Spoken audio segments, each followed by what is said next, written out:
Hello friends, in this video I will show you how to fix command prompt CMD can't run as administrator. So to resolve this issue, right click anywhere, new, and click on shortcut. Now type this address C semicolon backslash Windows backslash system32 backslash cmd.exe.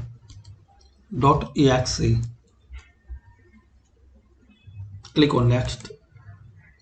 Type a name for this shortcut, then click on finish. Now right click on it, properties,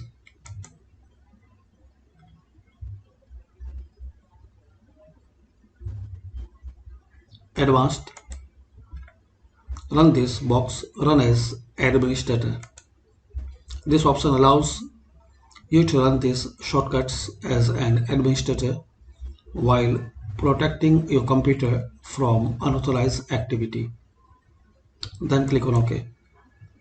Apply, OK, and restart. So this is the way guys you can fix and resolve command prompt CMD can't run as administrator. Once you read, so just open this CMD. Thanks for watching. Please comment this method work for you or not.